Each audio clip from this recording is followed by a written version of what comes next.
Mari kita pejamkan mata kita dan mencari wajah Allah sekali lagi sebelum kita mendengarkan suaranya di telinga kita. Tuhan Yesus, sampaikan sabdamu. Berikan pada kami roh yang takut akan Allah. Di tahun yang kau beri ini, kami mau sungguh-sungguh mencari apa yang menjadi kehendak Tuhan. Kami lepaskan kehendak kami, dan kami mau berjalan dalam kekudusan Allah, agar kami melihat kemuliaannya. Sampaikan sabdamu, sembunyikan hambamu di balik salib Yesus Kristus.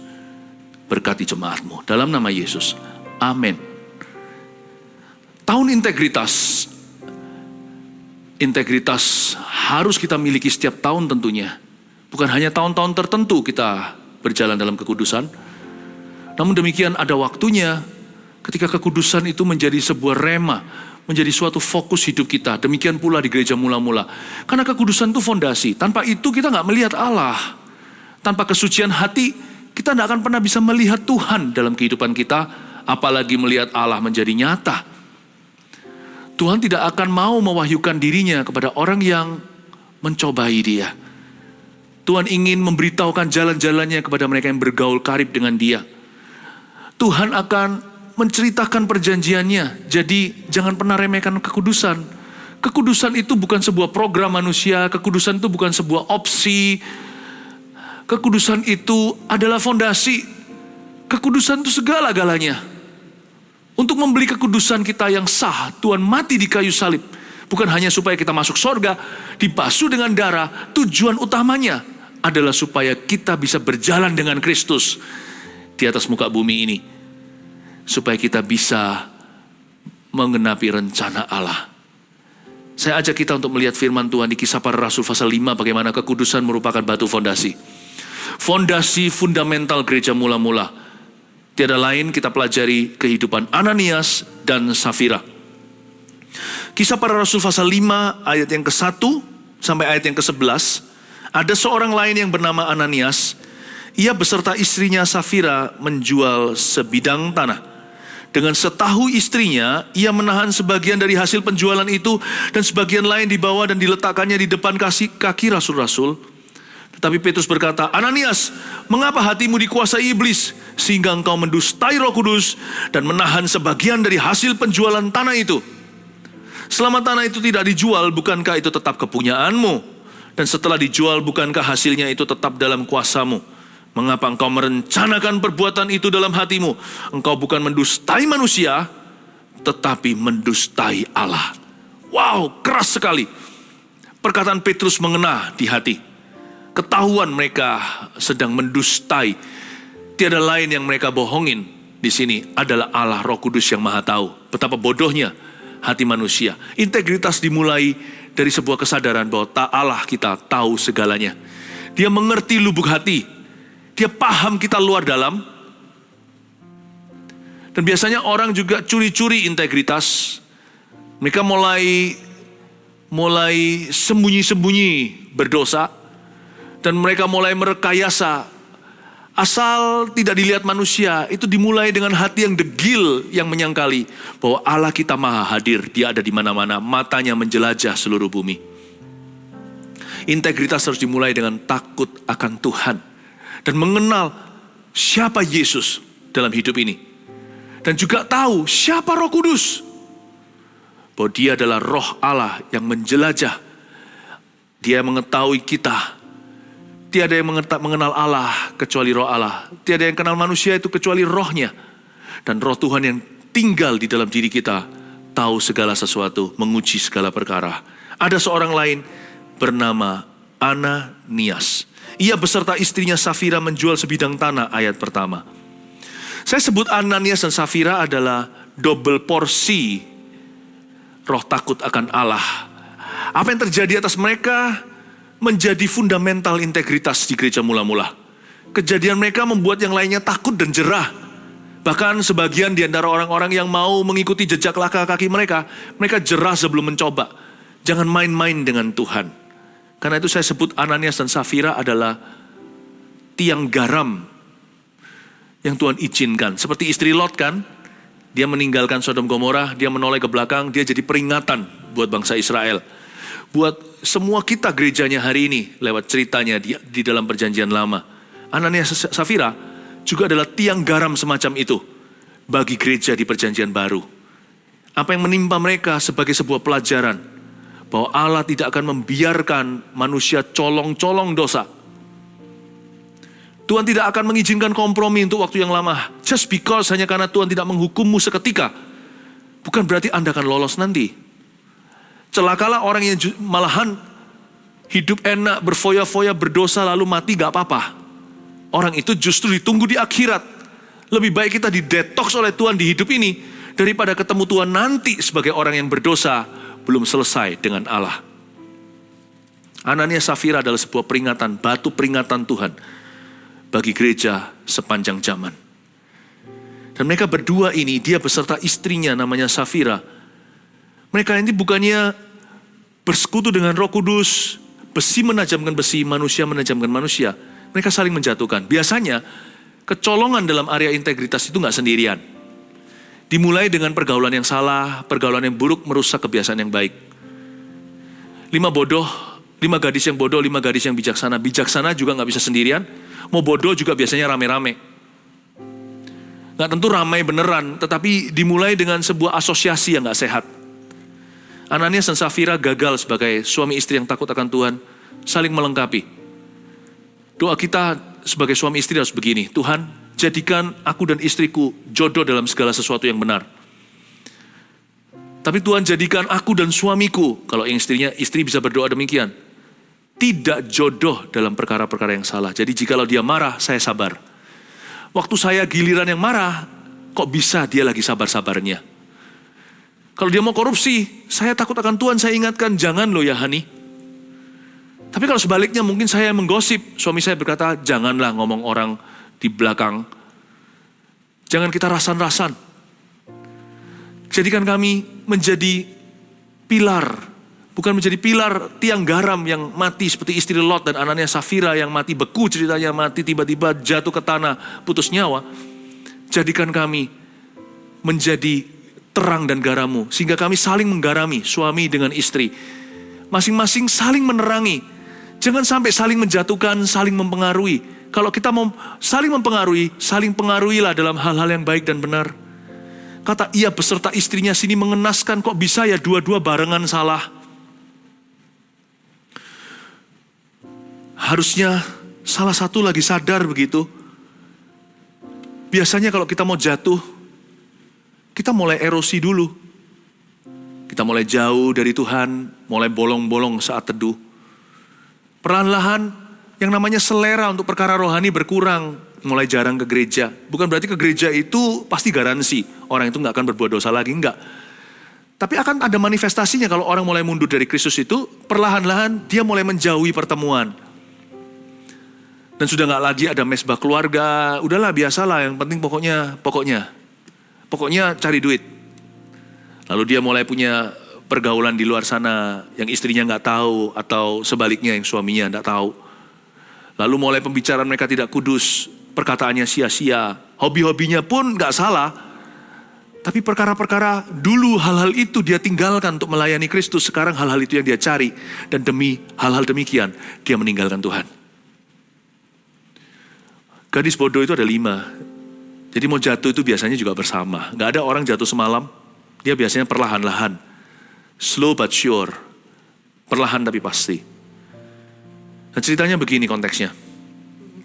Mereka ini menjual sebidang tanah. Gak ada yang salah dengan menjual properti. Tapi di sini salah kaprahnya di ayat 2. Dengan setahu si istrinya, ia menahan sebagian dari hasil penjualan itu, dan sebagian lain dibawa dan diletakkannya di depan kaki rasul-rasul. Dengan sepengetahuan istri loh ya. Seperti yang saya katakan tadi. Kok bisa sepakat ya perkara begini? Urat malunya tuh di mana? Bayangin mereka kalau ke gereja angkat tangan itu munafik sekali. Bagaimana sang suami bisa memandang wajah istri? Kok gak ada perasaan gimana gitu? Si istri memandang suaminya sama-sama sepakat dalam kejahatan. Kok bisa berkata puji Tuhan ya shalom pak, haleluya. Gak malu apa? Di mana rasa sungkannya sama Tuhan? Minimal sungkan sama satu sama lain lah. Dengan setahu istrinya, menyedihkan sekali. Kalau kita bersekutu dengan Roh Kudus, persekutuan kita pun akan kudus. Integritas gak bisa sendirian. Makanya itu besi menajamkan besi, saudara seiman menajamkan satu sama lainnya. Berbahagialah orang yang pernikahannya kudus, artinya dua-dua kenal Kristus. Jadi tidak menjadi pasangan yang tidak sepadan, tidak seiman, menjadi memikul kuk yang tidak sama di hadapan Tuhan. Tapi meskipun demikian, sekalipun sama-sama Kristen juga bukan jaminan. Harus dijaga tuh. Kalau kita itu bersekutu dengan Roh Kudus, segala sesuatu yang kita lakukan sudah sepengetahuan Tuhan. Dan kita beritahukan. Bukan hanya sepengetahuan, tapi kita juga beritahukan kepada Tuhan Yesus. Sekalipun Tuhan Maha Tahu, tapi kita komunikasi kepada Tuhan hati ke hati. Kalau kita itu bersekutu dengan Roh Kudus, persekutuan kita dengan sesama kita pasti juga akan kudus. Paling tidak menguduskan. Gak mungkin kita yang dipengaruhi. Pasti kita yang mempengaruhi. Gak mungkin kita dipengaruhi dengan yang salah.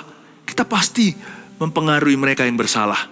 Tapi kalau kita tahu bahwa pengaruh kita ditolak alias tidak diterima, dan kita lebih lanjut lagi, kita sendiri akan hanyut, maka itulah saatnya untuk mundur beberapa langkah dan berkata, ini bukan bagian saya. Sebab saya tidak harus memenangkan jiwa dengan menghalalkan segala cara. Saya tidak harus jadi perokok untuk memenangkan orang yang kecanduan rokok. Saya tidak harus ikut dugem untuk memenangkan orang yang sukanya diskotikan. Saya nggak perlu untuk berzina, untuk mengerti pergumulan seorang pezina. Ada satu titik kita berkata, enough. This is not my portion, ini bukan porsiku. Tapi paling tidak, kita mempertahankan pengaruh kita. Kita nggak jadi dipengaruhi dengan yang salah. Atau lebih baik lagi, pengaruh kita diterima sehingga mereka berubah. Disinilah anak Tuhan memimpin orang berdosa untuk kenal Tuhannya. Atau untuk menemukan domba yang telah tersesat dahulu pernah melayani Tuhannya. Dengan setahu istrinya, itu bicara tentang persekutuan horizontal kita. Integritas nggak bisa sendirian. Kita perlu orang lain untuk menjaga, saling menjaga. Kita dulu yang menjaga mereka, kita pun perlu dijaga. Nah kalau orang itu tidak menerima pengaruh kita, kita perlu jaga diri, kita perlu meninggalkan orang itu. Kalau itu teman Anda yang mengajak Anda jauh, kalau itu adalah kawan atau teman-teman hobi atau rekan-rekan di pekerjaan yang suka ajari Anda yang enggak-enggak, Anda perlu jaga diri. Kalau Anda tidak bisa jagai dia nggak mau dijagai, ya Anda harus jaga diri sendiri. Mundur banyak langkah. Supaya pergaulan yang Anda tidak jatuh dalam pergaulan yang salah. Tapi kalau suami dan istri jangan ceraikan pasangannya. Doakan saja, tapi Anda harus tabah. Anda harus tabah. Pasangan Anda berdosa, Anda jangan ikutan. Dengan setahu istrinya, ini yang mengundang hukuman. Kenapa? Kalian berdua sepakat. Demikianlah firman Tuhan tentang Ananias dan Safira. Kalau itu adalah pasangan Anda, suami atau istri Anda, doakan dan tabah. Anda harus menunjukkan resistensi, namun dengan kasih. Tapi dengan tegas pula, tidak, aku tidak mau ikut-ikutan. Please jangan, tapi kalau kamu tetap memutuskan untuk berbuat demikian, aku tidak mau ikut. Karena aku takut akan Tuhan. Barang siapa mengasihi aku, kata Tuhan, dan tidak membenci ayah, ibu, istri, suami, saudaranya, anak-anaknya, dia tidak layak untuk aku. Bukan kita diajari untuk membenci sesama kita, tapi cinta kita akan Tuhan harus melebihi cinta kita akan manusia siapapun di hidup kita. Sampai-sampai dibandingkan keduanya seolah-olah benci dan cinta. Dengan setahu istrinya, ia menahan sebagian dari hasil penjualan itu. Jadi katakanlah misalkan dia jual 1 miliar tanah propertinya. Dia simpan 500 juta. 500 juta dia persembahkan ke gereja. Mulia kan? Mulia. Tapi ada embel-embelnya. Nah disinilah salah. Ayat 3. Tapi Petrus berkata, Ananias, mengapa hatimu dikuasai iblis? Sehingga engkau mendustai Roh Kudus. Apa sih? Kenapa kau berdusta? Kan dia memberi persembahan. Bukan. Setelah memberi persembahan, dia ngaku-ngaku. Nah pengakuannya itulah yang berdusta. Persembahannya oke, andai kata hanyalah persembahan. Tapi pengakuannya itulah yang mengada-ngada. Nah di sini Tuhan gak suka. Gak bisa Tuhan menghalalkan segala cara asal ujungnya benar. Asal ujungnya kita itu mempersembahkan atau pelayanan. Tuhan juga peduli dengan prosesnya. Suci, kudus, integritas itu bukan hasil akhirnya. Suci, kudus, integritas itu juga perjalanannya. Jadi tidak bisa kita itu menghalalkan segala cara untuk mencapai tujuan. Yang penting tujuannya benar. Demi memberi makan kepada orang miskin, saya merampok bank. Loh, memberi makan orang miskin itu mulia. Merampok bank itu salah. Karena saya bela orang yang lemah. Saya bunuh orang itu yang selalu kerjain dia. Bela orang lemah itu mulia, tapi membunuh itu dosa. Ya, the ends do not necessarily justify the means. Ujung sesuatu tidak tentu menghalalkan caranya. Jangan pakai segala cara. Tuhan tidak suruh kita untuk melakukan kehendaknya dan caranya salah. Tuhan itu peduli, integritas itu setiap langkah. Kebenaran, kekudusan itu setiap langkah. Malah justru langkah-langkah minor itu yang menentukan mayor. Langkah-langkah mini itu yang menentukan perkenanan Allah. Jadi dikit demi sedikit, tiap hari, tiap sifat, Yesus harus mengubah kita. Takut akan Allah, itu bukan di langkah besar.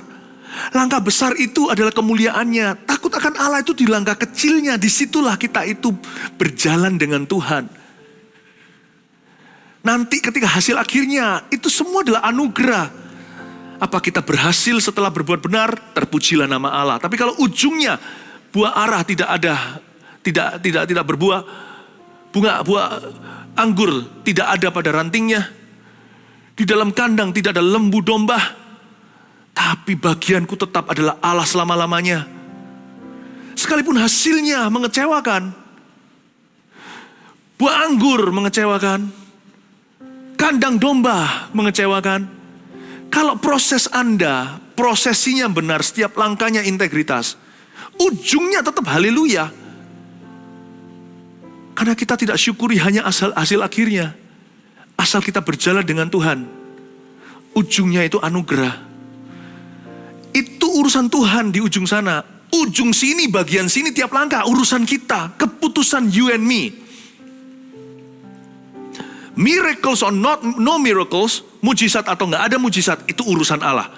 Tuhan memberi, Tuhan mengambil, terpujilah nama Tuhan. Ya, kalau ujungnya mengecewakan, terpujilah nama Tuhan. Ujungnya membanggakan, menghasilkan, terpujilah nama Tuhan. Tuhan memberi, Tuhan mengambil, terpujilah nama Tuhan. Tapi setiap langkah hidup kita, yang bagian sini bukan yang di sana, ini urusan kita, ini keputusan Anda dan saya. Sebab Tuhan tidak memaksa kita untuk berjalan dengan Dia. Tuhan tidak memaksa kita untuk melakukan yang benar. Tuhan memberikan sebuah tawaran. Tuhan memberikan sebuah pilihan. Manusia punya pilihan, you see. Anda dan saya punya pilihan bebas. Karena kita dicipta dalam gambar dan rupa Allah. Kita bukan tumbuh-tumbuhan, hewan maupun tanaman. Anania Safira menggunakan hak bebasnya untuk menyerahkan hatinya kepada setan. Dia menyerahkan dengan hak bebasnya.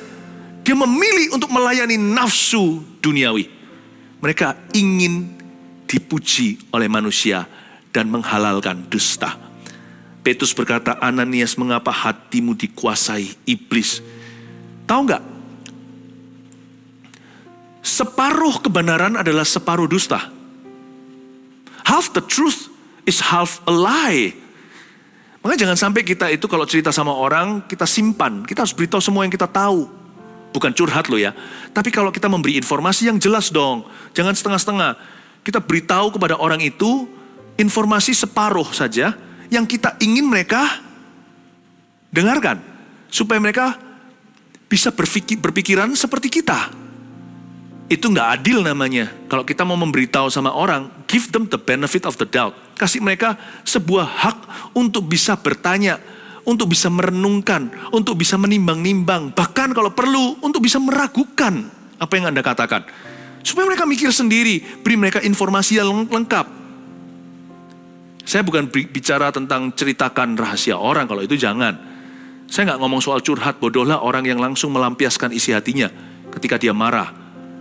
Atau ketika dia kesel hatinya, ceritakan segalanya. Kadang-kadang ada hal-hal tertentu yang bisa selesai sendiri, gak usah cerita-cerita. Sebab kasih menutupi banyak sekali kesalahan. Asal hati Anda di posisi benar, itu selesai sendiri nantinya. Tapi kalau Anda memberi informasi agar orang itu mendapatkan gambaran luas, beritahu semua dong. Jangan setengah-setengah. Jangan Anda pengaruhi setir dia kepada asumsimu. Itu juga integritas loh. Banyak orang cerita itu tidak menceritakan seluruh. Half the truth is half a lie. Cerita separuh, ya kan, separuh kebenaran itu sama dengan setengah dusta. Dan dari semua dosa ya, semua dosa itu ya bahaya, gak ada dosa besar, dosa kecil. Tapi hati-hati ekstra dengan dosa dusta. Karena dosa dusta ini membuka pintu terhadap dosa yang lainnya. Orang kalau bisa bohong, bohong kecil, dia pasti bisa bohong besar. Orang itu bisa berzina dan menutupinya. Orang itu bisa korupsi dan menutupinya. Orang itu bisa berbuat segala macam, bahkan seperti Daud yang membunuh Uriah. Lalu habis itu masih bisa karang cerita, bisa ambil istrinya. Orang kalau bisa bohong, dia bisa segalanya. Karena itu di rumah kami, di dalam keluarga saya tegakkan suatu prinsip rohani. Dari kecil anak-anak saya latih. Saya beritahu, ketika papa mama punya anak, yaitu kalian. Papa mama siap kok, mami daddy, kalau kalian buat kesalahan. Kalau nggak gitu, nggak akan berani kami punya anak. Karena nggak ada orang yang mau punya anak itu mempercayai bahwa anaknya nanti akan sempurna. Dia pasti akan nakal. Dia bisa nggak patuh. Dia bisa berbuat sesuatu yang bodoh. Itulah kalian punya papa mama yang takut akan Tuhan untuk menjagai. Jadi semua dosa kami sudah antisipasi. Kalau bisa sih jangan jatuh. Tapi pokoknya papa mama akan membantu. Tapi satu hal ini. No. Dengan N huruf besar, O huruf besar. No, jangan. Nggak boleh bohong. Sebab kalau kalian bisa berdusta atau bohong, lain kali jangankan mami daddy gak mengenalmu, kalian juga kan gak bisa mengenal dirimu sendiri. Kalau saya berkata saya bohong, kalau saya biasa bohong, apakah saya bohong kalau saya sedang bohong? Paham maksud saya? Nanti pada waktu saya mengaku dengan hati tulus, aku bohong. Ini sungguhan atau dia bohong? Atau manipulasi? Atau mungkin dia sedang berpolitik? Bersandiwara nih. Nanti kalau dia bilang dia bohong, apakah itu bohong? Kalau dia bilang dia nggak bohong, itu tetap bohong. Bahaya orang begitu. Membingungkan. Saya bilang nggak boleh dusta. Orang yang bohong, yang berdusta, orang itu nggak bisa ditolong. Karena itu integritas tidak bisa lepas dari kejujuran. Harus punya komitmen yang super tinggi dan sempurna untuk jujur setiap saat. Lebih baik saya jujur dan berkata, mama aku pecahkan vas bunga. Dihukum gak apa-apa. Ya, gak mungkin lah ya mamanya atau papanya pukul dia karena pecahkan vas bunga. Itu accident, kecelakaan. Tapi kalau dia pecahkan 5 kali, ya tetap datang dan berkata aku pecahkan vas bunga. Tolong aku kecanduan memecahkan. Tapi harus ngomong terus terang. Integritas itu harus dimulai dengan kejujuran di dalam batin. Harus jadi seorang yang honest. Tapi Pastor Philip, orang jujur itu kan selalu dibodohin. Orang jujur kan selalu ditipu. Orang jujur kan selalu dipermainkan, selalu dikerjain. Orang jujur itu mana bisa sukses? Siapa bilang? Kita bisa jujur, tulus seperti merpati, tapi cerdik seperti ular. Untuk jadi seperti ular yang dimaksudkan dalam perumpamaan itu, tidak harus kita berdusta atau berdosa. Cerdik itu gak tentu, yang disebut cerdik itu gak harus dengan berdusta. Demikian pula tulus tidak harus bodoh. Sekali lagi, cerdik tidak harus dengan berdusta, dan tulus tidak harus bodoh, saudara. Tapi nggak bisa enggak kalau kita mau punya integritas. Tidak dipertanyakan, harus jujur jadi orang supaya kita bisa self-respect, kita bisa menghormati diri sendiri. Kita bisa juga dihormati oleh orang lain. Gampang lah, gitulah ceritanya, gampang lah cari kerjaan. Paling bahaya adalah ketemu orang pinter, tapi sukanya membohongi orang. Wah, itu kayak ketemu krokodil atau ketemu buaya. Siap-siap setiap orang, siapapun termasuk papa mamanya bisa jadi lunch atau makan siangnya. Paling bahaya ketemu orang yang pinter, cerdik, tapi berdusta. Suka nipu kanan kiri. Dan suka menjebak orang lain. Tapi Petrus berkata, Ananias, mengapa hatimu dikuasai iblis? Sekali dusta masuk ke dalam hati jadi kebiasaan. Lama-lama dari kebiasaan buruk menjadi sifat, dari sifat menjadi karakter. Dan itu cepat sekali, biasanya bukan tahunan. Itu bisa dalam hitungan hari atau mingguan. Langsung hatinya dikuasai oleh iblis. Dan kalau sekali dusta masuk, semua pintu dosa terbuka. Lebar-lebar, tinggal masuk aja nanti 7 roh lebih jahat itu untung-untungan atau apes-apesan. Yang masuk nanti apa dulu? Perzinahan, pembunuhan? Apa? Ya tergantung nanti setan bawa yang temannya yang mana. Sudah gak bisa lagi di dalam, gak bisa lagi Anda pilih. Dosa akan memilih nasibmu. Bukan sebaliknya, Anda yang menentukan jalur hidupmu. Kenapa hatimu dikuasai iblis? Petrus berkata, kenapa you berdusta? Kenapa kau mendustai Roh Kudus? Ayat 4, selama tanah itu gak dijual, bukankah itu tetap kepunyaanmu? Masuk akal sih. Dan setelah dijual, bukankah hasilnya itu tetap dalam kuasamu? Dengan kata lain, Petrus berkata gini loh, mewakili gereja mula-mula yang dia gembalakan. Emangnya gereja minta? Gereja gak minta kok. Sebelum kamu jual tanah itu hak milikmu. Sertifikatnya kan di tanganmu. Setelah kamu jual, kan itu tetap milikmu. Siapa di antara kami, mana ada dari antara kita yang meminta untuk dipersembahkan ke gereja? Nggak pernah. Mengapa engkau merencanakan perbuatan itu dalam hatimu? Engkau bukan mendustai manusia tetapi mendustai Allah. Apa sih yang terjadi? 1 miliar misalnya. Lalu dia masukkan ke persembahan 500 juta. Di dalam amplop dia tulis tanda terimanya. Untuk tanda terima dia tulis dari Ananias Safira 500 juta. Lalu dia berikan penjelasan berita acara. Dia ditulis tanda transfernya ini untuk apa? Dia tulis ini 100% hasil penjualan tanah kami persembahkan untuk pembangunan gereja dan untuk kemuliaan Allah, untuk memperlebar kerajaannya. Bagus sih, manis sih. Tapi yang salah itu 100%-nya itu loh. Itu yang saya sebut sebagai unforced error. Itu kesalahan yang disengaja. Dia gak usah tulis gitu. Tulis aja persembahan untuk apa. Bahkan gak usah tulis juga, gereja pasti mengelola dengan baik. Gereja mula-mula penuh dengan roh takut akan Allah. Tapi dia tulis di sana gedein lagi 100% persembahan seluruhnya dari hasil penjualan tanah. Nah, Petrus berkata, halo, you're lying. Bukan berapa banyak persembahan di dalam. Justru karena banyak itu harusnya Petrus takut dong. Ini donatur. Tapi Petrus malah justru mengkonfrontasi dia karena ini gak bagus. Ini gak berkenan. Ini merusak hawa gerejanya yang kudus. Dia berkata, kamu bilang 100%. Kamu sengaja ya? Mengapa kamu merencanakannya? Kenapa? Apa sih motivasimu? Supaya dapat kursi VIP? Supaya kamu dekat sama pendeta? Supaya kamu disakagumi ini loh yang membangun gereja? Apa sih yang kamu cari? Tentunya bukan uang. Sebab dirimu, sebab Ananias Safira siap untuk berpisah dengan uangnya. Tapi hatinya setengah-setengah. Dia kasih 500 juta itu bukan sebagai cheerful giver, bukan sebagai seorang yang memberi dengan sukacita, tapi memberi dengan politik. Dia politisasi persembahannya sendiri. Dia kasih itu investasi itu bukan persembahan, itu investasi untuk nama besar, itu investasi untuk kedudukan, itu investasi untuk worship agar mereka disembah-sembah. Dan akan mereka mendapatkan pujian manusia. Mereka seperti orang Farisi di tikungan jalan. Yang berdoa di depan umum. Untuk menunjukkan betapa rohani dan hebatnya mereka. Tujuannya adalah supaya semua orang berdiri dan bertepuk tangan. Dan berkata, orang ini luar biasa, tiada duanya. Investasi, 500 juta itu gak mahal bagi pengusaha sebesar Ananias Safira. Tapi Petrus tidak bisa dibeli. Petrus tahu bahwa integritas nomor 1. Persembahan segalanya itu adalah penyertaan. Itu pemeliharaan. Dia berkata, ini apa-apaan. 100% ini apa-apaan. Integritas. Itu juga di dalam motivasi. Pastikan motivasi Anda bersih, bukan cari nama sendiri.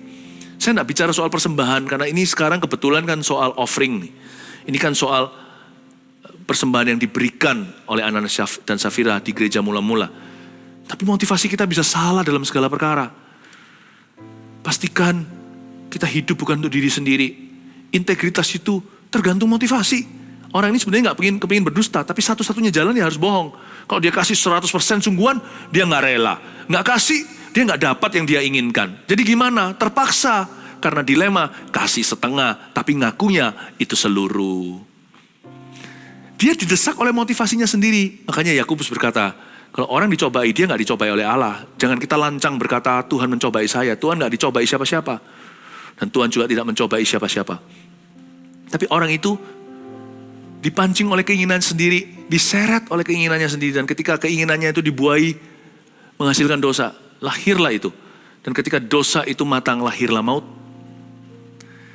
Jadi kita itu bisa didesak kepada ketidakkudusan karena motivasi kita dulu yang gak kudus. Jadi banyak orang itu sudah jatuh dalam dosa sebelum dia jatuh dalam dosa. Sudah ada banyak orang, banyak sekali anak-anak Tuhan yang sudah jatuh dalam dosa sebelum mereka melakukan dosa apa-apa. Dosa itu bertutur, kata kitab Mazmur, di lubuk hati orang yang tidak takut akan Allah. Anak Tuhan atau bukan, banyak orang sudah jatuh dalam dosa, sekalipun mereka belum melakukannya. Makanya Yesus berkata, kalau kamu melihat seorang wanita dan mengingininya, kamu sudah berzina sama dia. Dia gak berzina sama kamu sih, dia gak tentu mau. Kamu sudah berzina sama dia. Mungkin dia belum berkesempatan melakukan, atau mungkin dia gak pede. Yang dia lihat cantik, yang menjadi fantasinya. Tapi ketika dia deketin, pasti ditolak mentah-mentah. Entah si cowok tersebut kurang ganteng, kurang cakep, kurang kaya. Tapi banyak orang sudah berdosa di sini. Dia gak perlu jatuh sungguhan. Dia sudah jatuh di sana. Dia sudah jatuh di sini. Dan Tuhan itu melihat hati, maksudnya ini. Dia beritahu sama Ananias Safira, kamu sudah jatuh dalam dosa. Kenapa kamu tidak bertobat? Mengapa engkau merencanakan perbuatan itu dalam hatimu? Sebelum kita melakukan apa-apa, kita sudah jatuh di mata Allah. Fokus kita salah. Salah satu peringatan Tuhan kepada gereja di akhir zaman, yang kita dapatkan ayatnya di kitab Wahyu. Ketika Tuhan bicara lewat Yohanes di Patmos kepada gereja-gereja, the 7 churches.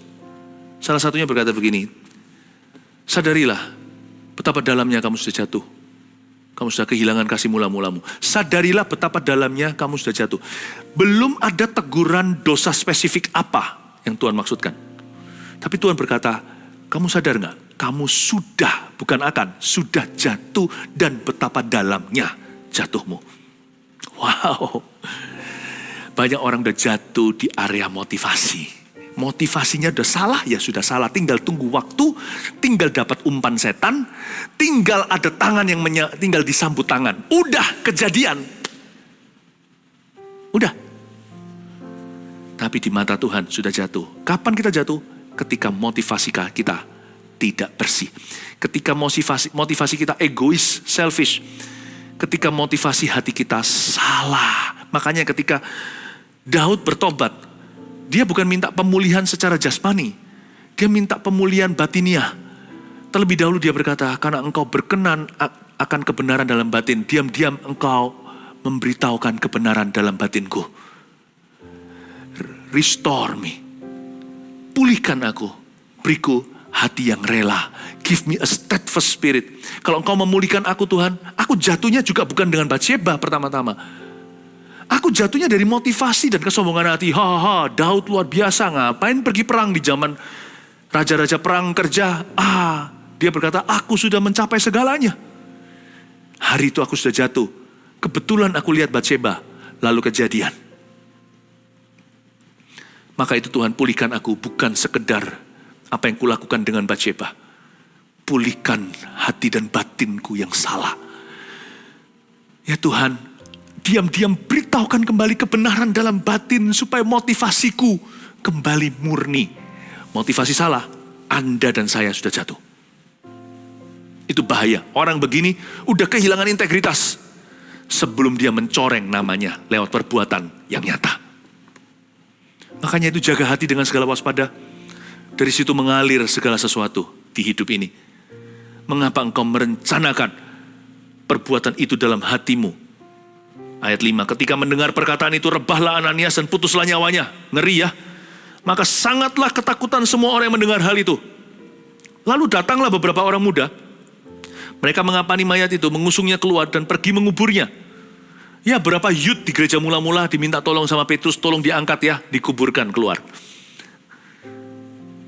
Kira-kira 3 jam kemudian masuklah istri Ananias. Nggak tahu nih istrinya apa yang terjadi dengan suaminya. Suaminya sudah mendiang. Tapi ia nggak tahu apa yang telah terjadi. Ayat 8, kata Petrus kepadanya, katakanlah kepadaku, dengan harga sekian katana itu kamu jual, sebab kamu jual, jawab perempuan itu, betul sekian. Aduh, ayat 8 ini Tuhan masih beri kesempatan pada Safira, istrinya. Hanya karena suaminya dihukum bukan berarti istrinya juga harus ikut dihukum. Meskipun mereka saling tahu, dengan setahu istrinya, berarti istrinya itu merestui, tapi bukan dia yang menginisiasi. Dari sini saya bisa menangkap sesuatu. Idenya dari Ananias, ini imam dalam keluarga yang gagal.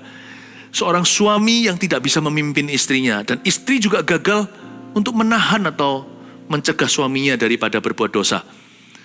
Tapi dosanya yang lebih besar adalah Ananias, karena dia adalah ketua kelas. Karena dia adalah kepala keluarga. Siapa dipercaya lebih, ya dituntut lebih. Siapa yang diberi lebih, ya lebih besar juga tuntutan atas dirinya. Mengapa engkau merencanakan? Si Ananias yang berencana. Tetapi si istri mengetahui, karena di ayat 1 tadi dikatakan, di ayat 2, dengan setahu istrinya. Karena itu, dosa mereka satu, sama-sama ini. Tapi dosa Safira masih grade-nya 2. Grade pertama itu dosa imamat. Apalagi itu adalah dosa yang terencanakan. Seperti pembunuhan berencana dan pembunuhan yang tidak disengaja. Anggaplah setengahnya Safira tidak sengaja. Makanya ada ayat 8. Tuhan itu adil memberi kita kesempatan. Petrus itu ingin memulihkan yang masih bisa. Yang sudah mati, yang sudah meninggal, ya terlambat sudah. Tapi Petrus ingin memulihkan Safira. Dia berkata sekali lagi, katakanlah kepadaku, tell me, dengan harga sekian katana itu kamu jual, betul nggak 500 juta ini 100% nih daripada hasil penjualan? Jawab perempuan itu, cilaka.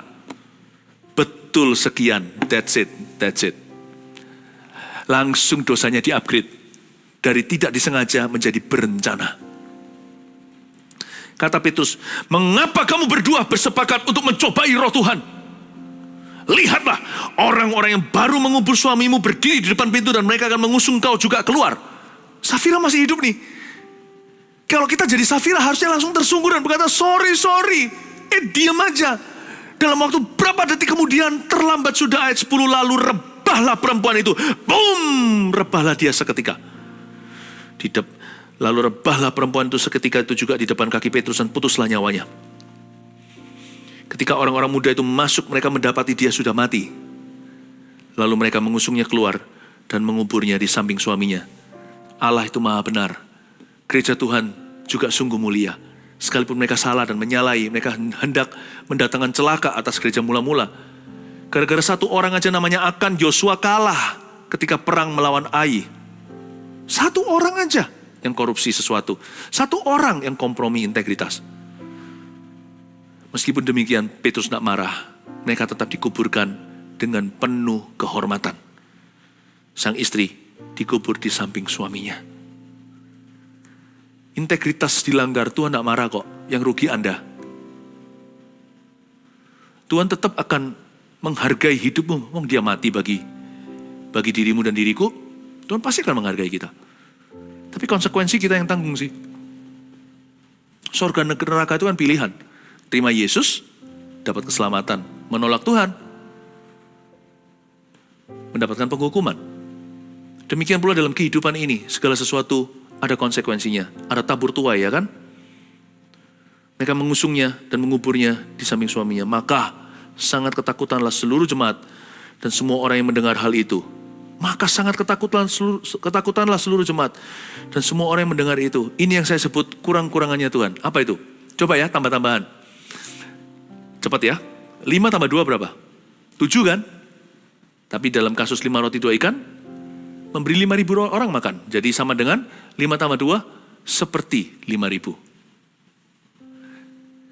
Pada waktu Pentakosta, 3.000 orang bertobat.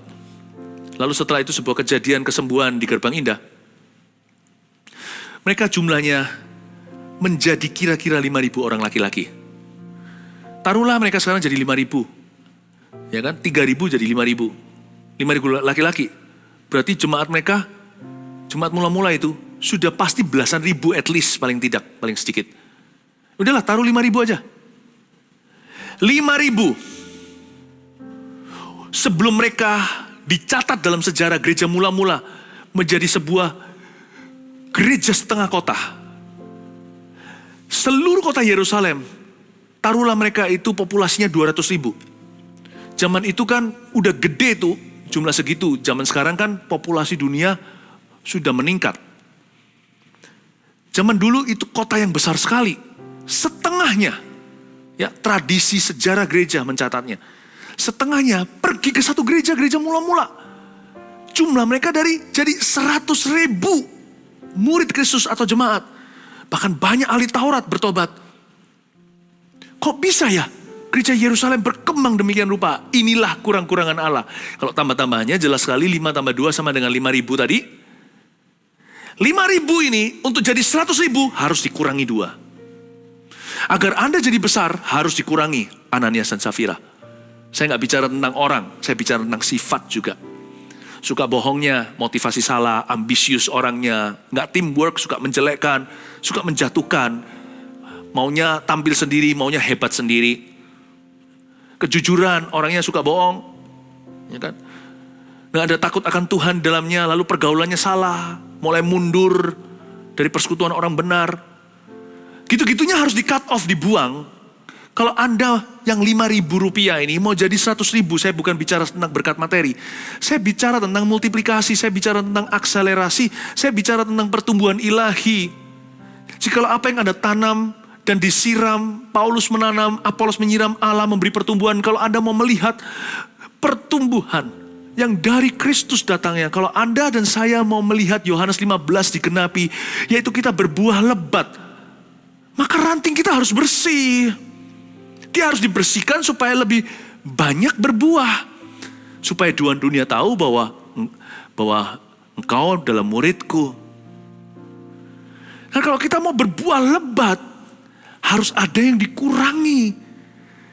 Dari 5.000 ke 100.000 itu harus terjadi sesuatu. Sesuatu itu adalah kurangi Ananias Safira. Suatu hari waktu itu, ini hanyalah sebuah ilustrasi. 5.000 orang itu tiba-tiba setelah kejadian Kisah Rasul pasal 5 ini, mereka menjadi 4.998. 5.000 itu harus dikurangi 2 dulu, baru meledak ke setengah kota. Baru menjadi 100.000 jemaat.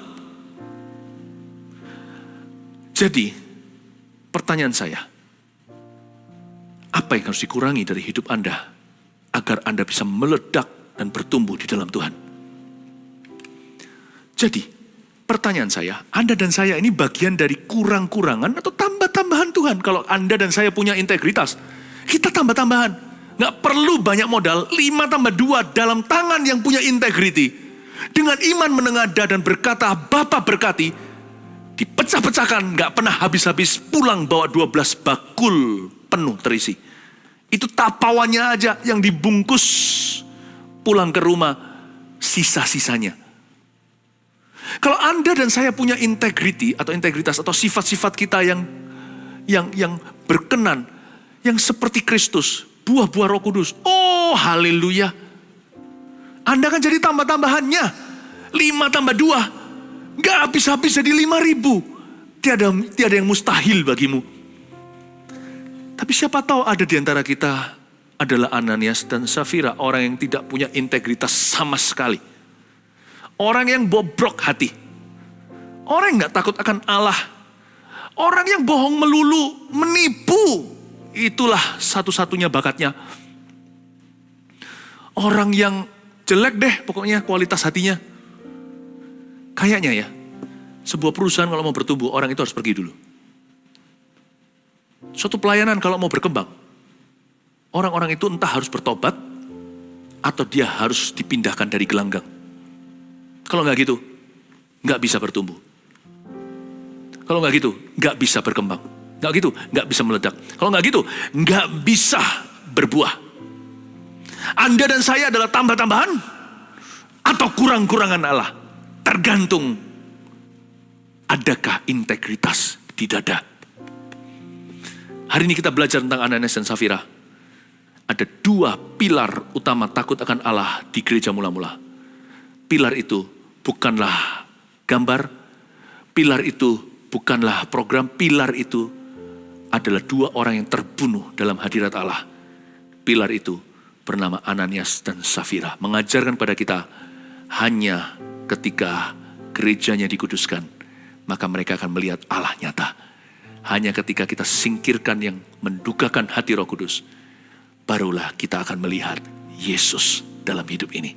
Mari kita sama-sama mempersembahkan hati kita kudus dan murni. Minta Tuhan sucikan dengan darahnya yang mahal. Dan kita berdoa agar di tahun yang Tuhan berikan dalam hidup kita sekarang ini, kita akan berjalan dalam takut akan Allah dan melihat kemuliaan-Nya. Haleluya. Mari kita dan kuduskan hati ini. Sing with me.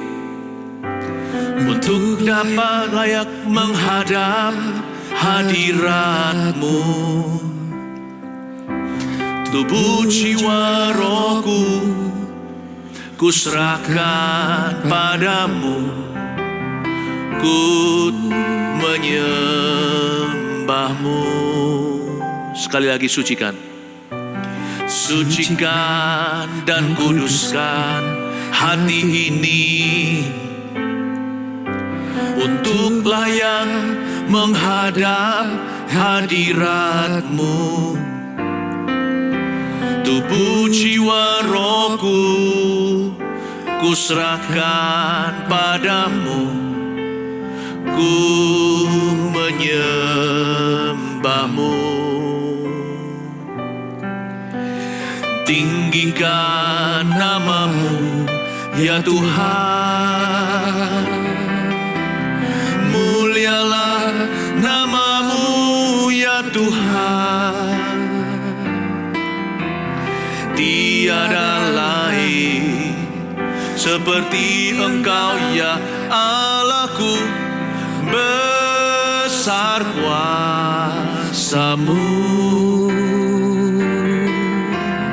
Tiada lain seperti Engkau ya Allahku, besar kuasa-Mu. Mari kita berdoa. Tuhan Yesus, vaksin hati kami dengan vaksin yang namanya Ananias dan Safira, agar kami kebal terhadap dosa dusta, agar kami jerah sebelum melakukannya. Taruh double porsi takut akan Allah dalam hati jiwa kami, karena kami mau berjalan dengan Kristus. Berkati anak-anak-Mu yang mendengar firman ini, meteraikan dengan pengalaman hidup dengan Engkau Tuhan. Urapan baru Kau berikan. Dalam nama Yesus. Amin.